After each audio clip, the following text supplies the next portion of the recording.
Welcome to our channel Bringing Change Through Education.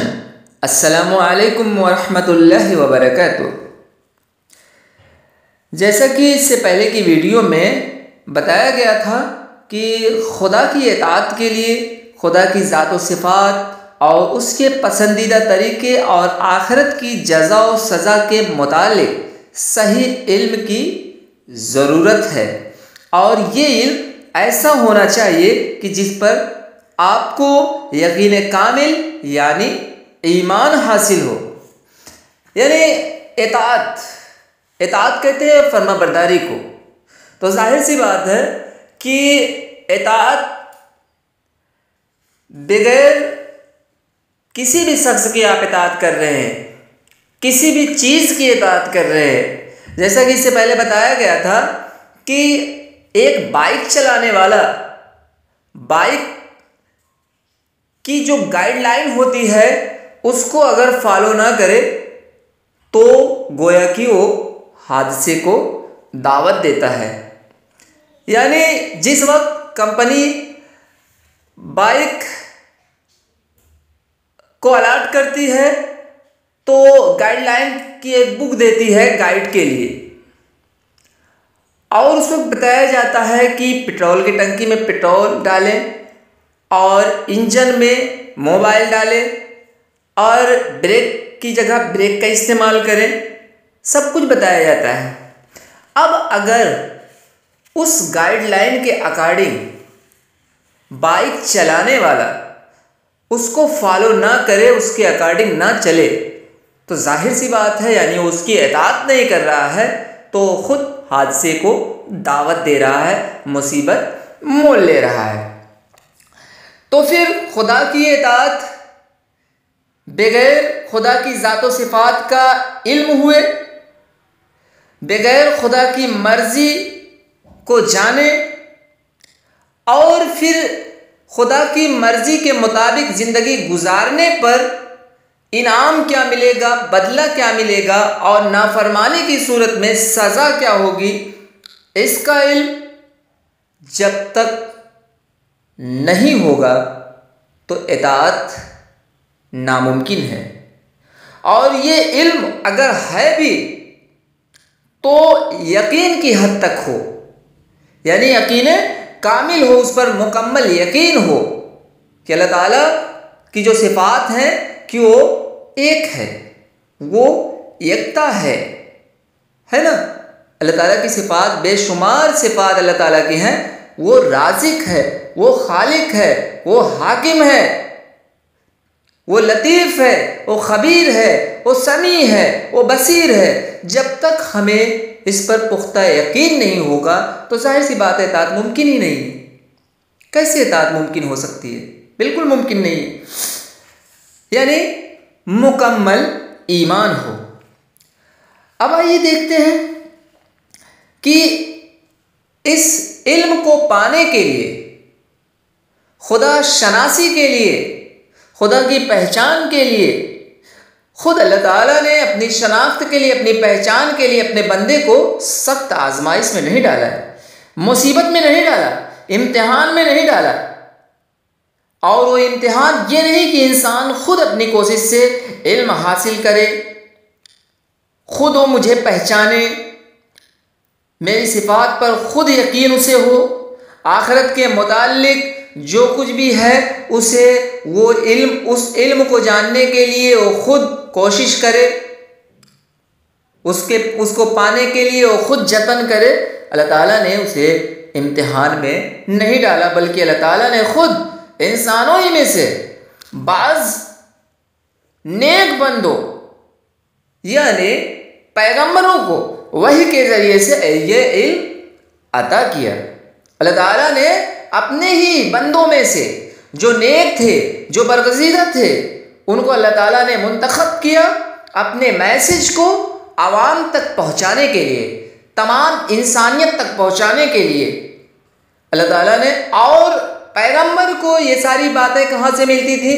अल्लाह ताला की मर्ज़ी क्या है, अल्लाह ताला की शरीयत क्या है, अल्लाह ताला का कानून क्या है, ये सब इल्म अल्लाह ताला बज़रिए वही पैगंबरों को अता करता था। और अल्लाह ताला उनको हुक्म देता था कि जो मैसेज अल्लाह ताला ने उनको दिया है वो पैगंबर बनकर, मैसेंजर बनकर इंसानों तक पहुँचाएँ। और तीसरी बात कि आम इंसानों पर अब सिर्फ इतनी जिम्मेदारी है कि वो खुदा के सच्चे पैगंबरों को पहचानें।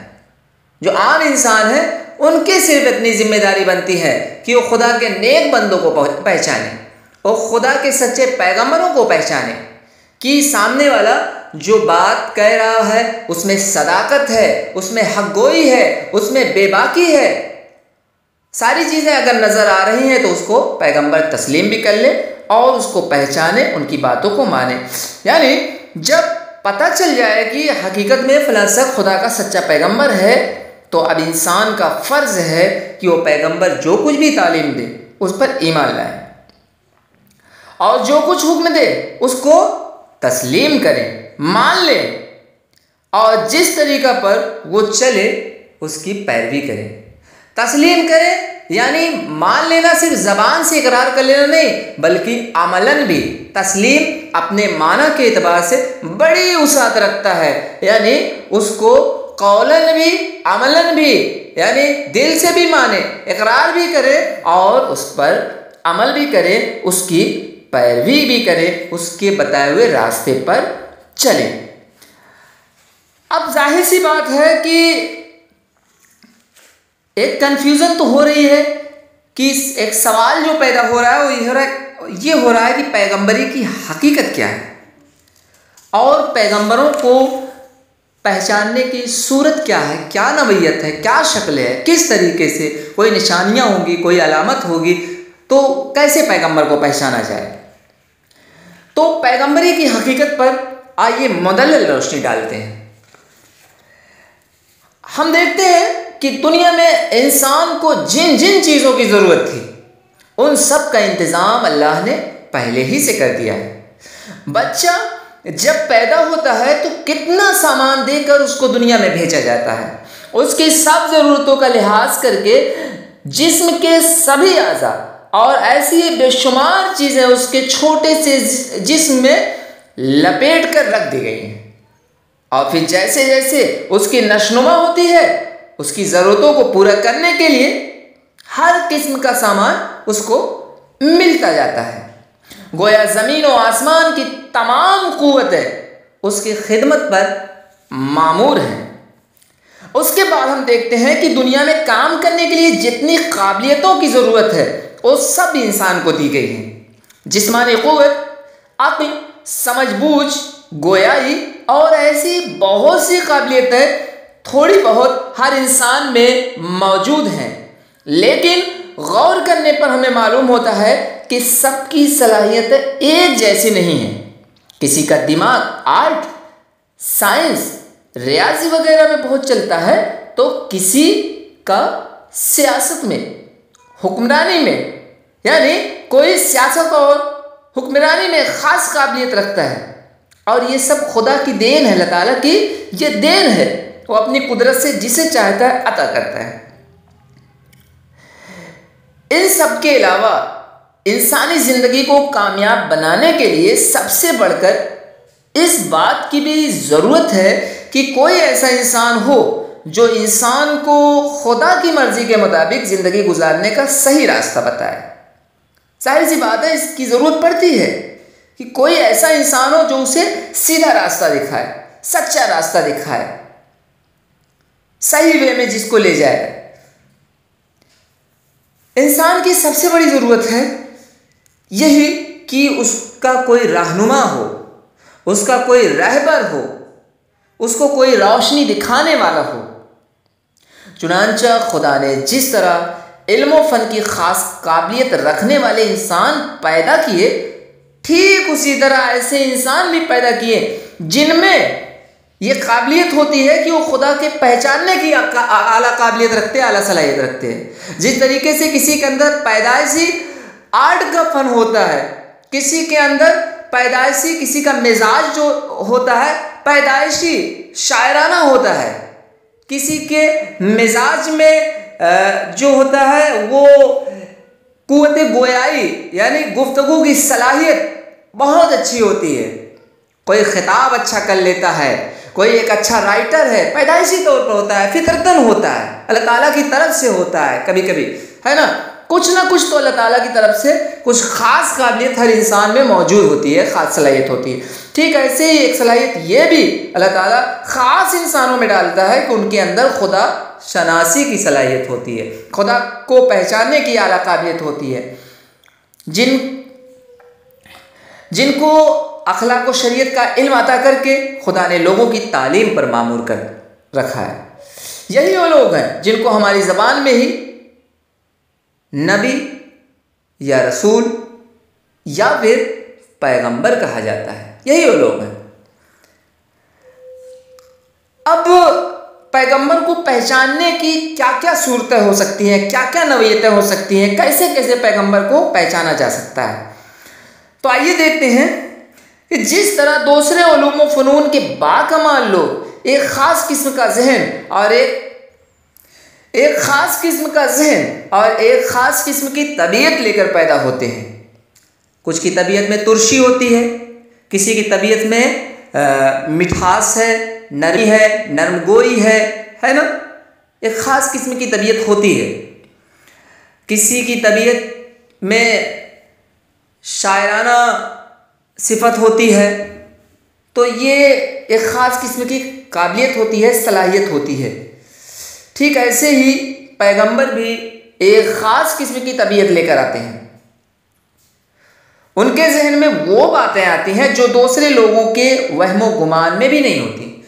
इसकी मिसाल आप ऐसे ले लीजिए, कभी कभी कुछ लोग मजाक में शायरी कर लेते हैं।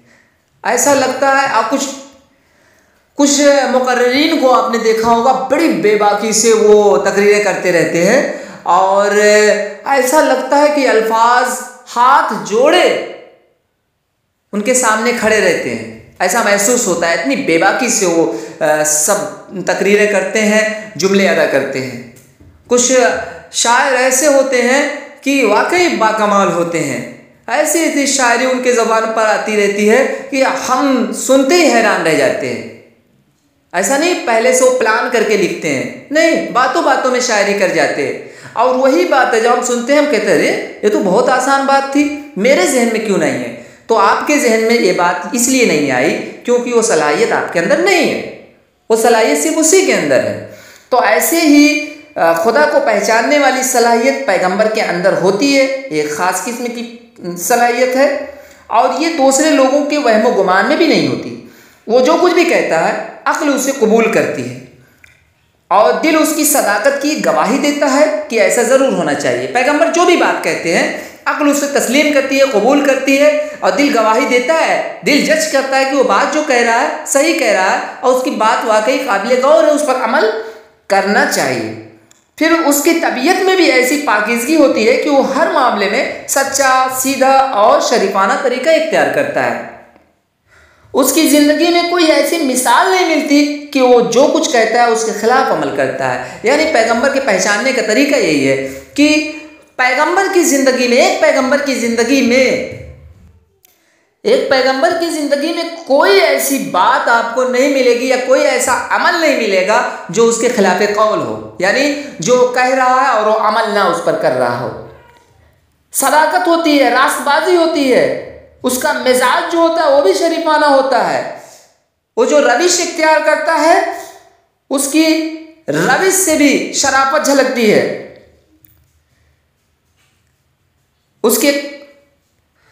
उसके बामल कौल में कोई जाती गर्ज नहीं होती, कोई मकसद छुपा हुआ नहीं होता। यानी वो बेमकसद बगैर किसी मकसद के, बगैर किसी उजरत के, बगैर किसी सिला के वो लोगों तक बातों को पहुंचाता है, सच्चाई को पहुंचाता है, अच्छी बातों को पहुंचाता है। वो ये नहीं चाहता कि मैं जो तालीम दे रहा हूं उसकी मुझे पेमेंट मिले, उजरत मिले, मेरी वाहवाही हो, इन सब के लिए वो नहीं करता है। और सिर्फ चूंकि वो पैगंबर होता है, अल्लाह ताला का मैसेंजर होता है, तो वो अपने हक को, अपने फ़र्ज़ को फ़र्ज़ समझकर लोगों तक पहुंचाता है, पहुंचाने की ये कोशिश करता है। दूसरों के भले की खातिर खुद नुकसान उठाता है और अपने भले के लिए किसी का नुकसान नहीं करता। उसकी सारी ज़िंदगी आला दर्जे की इंसानियत का नमूना होती है। उसके इन्हीं सब औसाफ से पहचान लिया जाता है कि यह शख्स खुदा का सच्चा पैगंबर है। तो पैगंबर की इतनी सारी खूबियाँ, इतने सारे औसाफ को देखकर, उसके नेक अमाल को देखकर हमने मान लिया कि उसके अंदर सच्चाई है, उसकी बातों में सच्चाई और अच्छाई है, हमने तस्लीम कर लिया। तो क्या पैगंबर की इताअत करना भी ज़रूरी है? हमने तो मान लिया वो सच्चा है, उसकी बातों में सच्चाई है, तो क्या उसकी इताअत हम पर भी फ़र्ज़ है? और फ़र्ज़ है तो क्यों है? ज़रूरी है तो क्यों है? तो आइए देखते हैं। देखिए, चूँकि पैगंबर तस्लीम कर लेने के माना है कि हमने ये मान लिया कि पैगंबर जो कुछ भी कह रहा है खुदा की तरफ से कह रहा है, और जो कुछ भी कर रहा है खुदा की मर्ज़ी के मुताबिक कर रहा है। यानी वो अपनी मर्ज़ी से कुछ भी नहीं कर रहा है, अपनी मर्ज़ी से ना कुछ वो कह रहा है, सिर्फ कॉपी पेस्ट वाला काम चल रहा है। उधर से मैसेज उसके यहाँ आया, उसने शेयर कर दिया, उसका काम बस इतना है, कुछ बढ़ाता घटाता नहीं है वो। अब तो जाहिर सी बात है कि वो जो कुछ भी कर रहा है खुदा की मर्जी के मुताबिक कर रहा है, तो फिर उसके कौलो फेल के खिलाफ हमारा अमल खुदा के खिलाफ ही होगा, और जो बात खुदा के खिलाफ होगी वो कभी हक नहीं हो सकती। लिहाजा किसी को पैगंबर तस्लीम कर लेने से ये बात खुद ब खुद लाजिम हो जाती है कि उसकी हर बात और उसके हर हुक्म को बेचूचेरा मान लिया जाए, उस पर उंगली न उठाई जाए, खा उसकी हिकमत और उसका फ़ायदा हमारी समझ में आए या ना आए।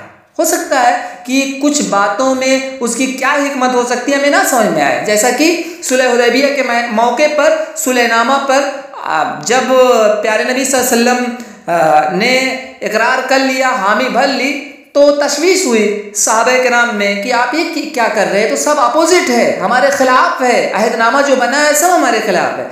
लेकिन उसमें हिकमत क्या थी, उसमें मसलहत क्या थी, वो तो सिर्फ अल्लाह के रसूल सल्लल्लाहु अलैहि वसल्लम ही जानते थे। इसलिए हमें उस पर तनकीद नहीं करनी चाहिए, हमें उस पर एतराज़ नहीं कसना चाहिए, बल्कि बेचूचरा मान लेना चाहिए। उसमें क्या हिकमत पोशीदा है वो तो नबी ही जानते, वो तो पैगम्बर ही को मालूम है। क्योंकि जो बात पैगंबर की तरफ से है वो इस बात की दलील है कि वो खुदा की तरफ से है और सच्ची है, और तमाम हिकमतों और मसलहतें उसमें मौजूद हैं। इसलिए पैगंबर की इताअत ज़रूरी है, बिल्कुल वाज़ेह है। चौथी बात यह है कि ठीक है, पैगंबर की इताअत कर लेते हैं, पैरवी जिसको करना, और पैगंबर को तस्लीम करते हैं, पैगंबर को पैगंबर मान रहे हैं, पैगंबर को नेक और अच्छा इंसान भी मान रहे हैं, तो क्या उस पर पूरे तरीके से ईमान लाना भी ज़रूरी है? और ज़रूरी है तो क्यों? तो जी बिल्कुल, पैगंबरों पर ईमान लाना बहुत ज़रूरी है, और वो इसलिए चूँकि इस्लाम का सच्चा और सीधा रास्ता वही है। इस्लाम का जो सच्चा और सीधा रास्ता है वही है जो खुदा की तरफ से खुदा का पैगंबर बताए, जो इंसान से शुरू होकर खुदा तक जाता है। वो रास्ता जो इंसान से और इंसानियत से शुरू होता है और खुदा तक जाता है, और उसे क्या कहते हैं? सिराते मुस्तकीम कहते हैं। और ये रास्ता एक ही हो सकता है। इसके सिवा जितने भी रास्ते होंगे या तो सब टेढ़े होंगे या खुदा तक ना पहुँचेंगे। यानी पैगंबर जो रास्ता दिखा रहा है, पैगंबर जो रास्ता बता रहा है, उसके अलावा जितने भी रास्ते होंगे सब टेढ़े होंगे, कोई रास्ता सीधा नहीं होगा, और सब रास्ते पर चलने से खुदा तक पहुंच ही नहीं सकते, भटक जाएंगे। और इससे अंदाज़ा लगाया जा सकता है कि पैगंबर पर ईमान लाना और उसकी इताअत व पैरवी करना तमाम इंसानों के लिए क्यों ज़रूरी है। सपोज दैट आप क्लास में पढ़ रहे हैं, क्लास में टीचर है, टीचर की बातों में सदाकत है, टीचर टैलेंटेड है, अच्छा एक्सपीरियंस है, इसलिए आपको लग रहा है जो कुछ भी वो कह रहे हैं उसमें सदाकत है, सच्चाई है, जैसे भी समझा रहे हो अच्छा समझा रहे हैं। लेकिन आप उस टीचर को टीचर नहीं मानेंगे तो क्या कामयाब हो सकते हैं? उसकी बात को मान रहे हैं सब कुछ, लेकिन टीचर को टीचर नहीं मान रहे हैं तो क्या कामयाबी मुमकिन है? आपको यकीन है कि टीचर के बताए हुए रास्ते पर, टीचर के पढ़ाए हुए सबक पर अगर हम अमल करेंगे तभी रिजल्ट अच्छा आएगा। इसके अलावा और किसी और रास्ते को हमने इख्तियार किया तो नाकाम हो जाएंगे, फेल हो जाएंगे। तो जाहिर सी बात है कि बगैर टीचर पर आपको यकीन हो और वो यकीन कामिल हो, जिसको ईमान कहते हैं, जब तक आपका उस टीचर पे टीचर होने का मुकम्मल ईमान नहीं होगा तब तक कामयाबी नहीं मिल सकती। और इससे अंदाज़ा आप लगा सकते हैं कि पैगंबरों पर ईमान लाना क्यों ज़रूरी है और उनकी इताअत क्यों ज़रूरी है। चुनांचा जो शख्स उस रास्ता को छोड़कर खुद कोई रास्ता तलाश करेगा, यानी पैगंबर को नहीं मानता, सीधे सीधे इनकार कर रहा है, या पैगंबर को तो मान रहा है लेकिन उसकी पैरवी नहीं कर रहा है, इताअत नहीं कर रहा है, कोई और रास्ता तलाश कर रहा है, तो तबाही के दहाने पर पहुंच जाएगा। और चूंकि पैगंबर खुदा की तरफ से भेजा हुआ होता है, खुदा का मैसेंजर होता है, और खुदा ही का ये हुक्म है कि उस पर ईमान लाओ और उसकी इताअत करो। जब एक पैगंबर की शनाख्त हो गई, एक पैगंबर की पहचान हो गई, एक पैगंबर के अमल फेल सबसे लग रहा है कि वो खुदा का बरगज़ीदा बंदा है और पैगंबर है, हो सकता है, अलामात नज़र आ रही हैं, तो फिर उस पर ईमान लाना बहुत ज़रूरी है, क्योंकि वो खुदा का भेजा हुआ है और खुदा का हुक्म है। जब ये सारी बातें नज़र आए, ये सारी अलामात नज़र आए, तो उस पर ईमान लाओ, उसकी इताअत करो। लिहाजा पैगंबर पर ईमान ना लाना गोया खुदा के खिलाफ बगावत करना है। जिस तरह हर सल्तनत की रईयत पर उसके हाकिम की इताअत करनी ज़रूरी होती है, यानी बादशाह की इताअत अवाम पर, रियाया पर फ़र्ज होती है, ज़रूरी होती है, और इताअत ना करने की सूरत में सल्तनत के खिलाफ बगावत समझी जाती है। आप देख ही रहे हैं ना, देशद्रोही का केस दर्ज हो जाता है ना, मुल्क से गद्दारी का मुकदमा दायर हो जाता है अगर बादशाह की बात नहीं मान रहे हैं, प्राइम मिनिस्टर की बात नहीं मान रहे हैं, और इस बगावत समझी जाती है। ठीक यही मिसाल खुदा उसके भेजे हुए पैगंबर की भी है। इसलिए हर इंसान पर फ़र्ज़ है कि वो खुदा के भेजे हुए पैगंबर को पैगंबर तस्लीम करे और उससे मुंह मोड़ने वाला बहरहाल काफिर है, खा वो खुदा को मानता हो या ना मानता हो। तो उम्मीद है कि नबूवत से मुताल्लिक और पैगंबरी की हकीकत से मुताल्लिक, पैगंबर को पहचानने की क्या क्या सूरतें हो सकती हैं, पैगंबर की इताअत और ईमान लाना ज़रूरी क्यों है, इन सब से मुताल्लिक जो कुछ इश्कालात थे, जो कुछ सवालात ज़हन में पैदा हो रहे थे या हो रहे होंगे, उम्मीद है कि इस वीडियो के ज़रिए से सारे इश्कालात दूर हो गए होंगे। और वीडियो आपको पसंद आई हो तो सदका जारिया समझकर इसको शेयर भी करें, ताकि एक अच्छा और सच्चा पैगाम आम हो। वस्सलाम, अल्लाह हाफिज़।